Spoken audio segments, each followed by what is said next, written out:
This is the Banwick Natural Finish Queen platform bed from Home Depot. I ordered it and it's been sitting for a week now. I'm just opening it today. So this shows this way up, so I need to pull this onto this side once I cut the tape and then lift this flap up. So here is what we got.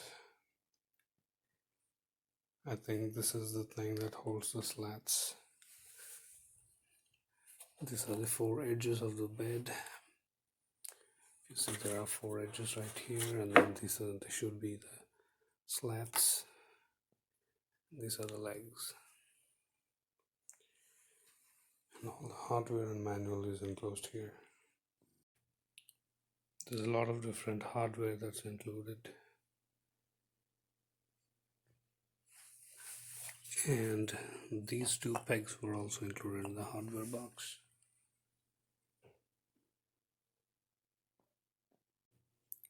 Most of the assembly is complete.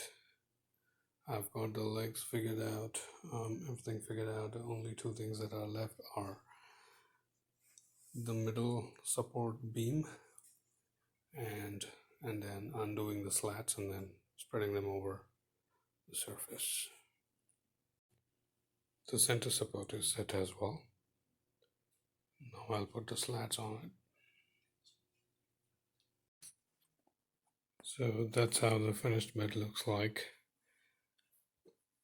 It doesn't seem to have a provision to set up a headboard. That should be fine. I do not like headboards and footboards anyway. So it's quite decent for the price I paid for. Thanks for watching.